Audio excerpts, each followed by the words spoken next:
Good morning, good afternoon, or good evening, depending on when you're looking at the slide presentation.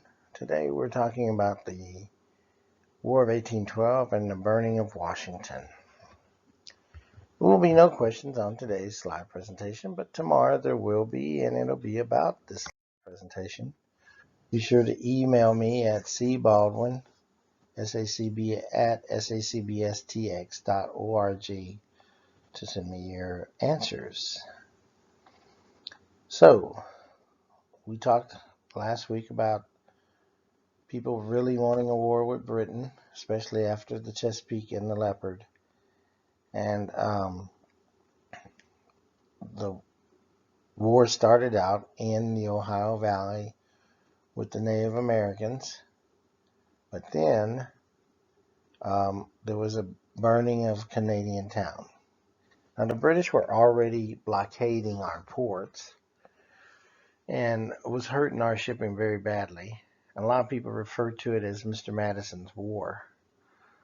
But then, when this town in Canada was destroyed, the British decided to destroy our capital. So on August 24th, 1814, they marched into our capital. Our president, who was Commander-in-Chief Madison, took charge of a cannon corps, but really there was nothing they could do. The British marched into the White House, ate President Madison's supper, and then set the White House on fire. They also set the Capitol on fire, and they set some other buildings on fire also. But a strange thing happened.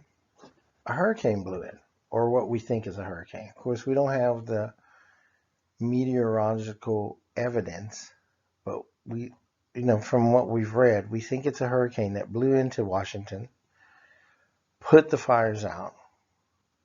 A tornado actually went down Capitol Avenue, picked up two cannons, and flung them into the British troops, killing some of their troops.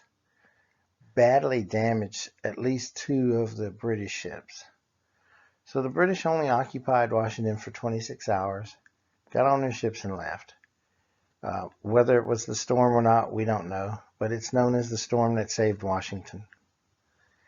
Madison, as I said, commanded his artillery, but finally gave up and withdrew to Maryland, a town in Maryland. And I apologize, I can't remember the name of the town, but if you go to that town in Maryland, it has on its town sign, Capital of the United States for one day, and it has a building that still stands today that says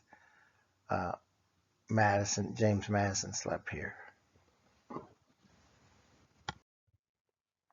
There are other battles too, like the Battle of Fort McHenry. The British bombarded the fort for hours.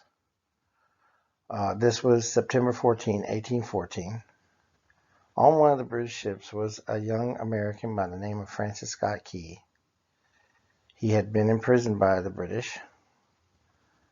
The ships continued to bombard and send rockets, and yes, they did have rockets back then, into the fort, but the fort never lowered its flag. During the night, Key wrote a 56-stanza poem about the incident.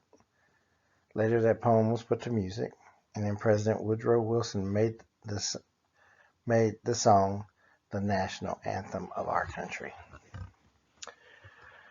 So it looks pretty bleak, huh? Well, tomorrow we're going to look at a bright spot, and we're going to talk about the Treaty of Ghent.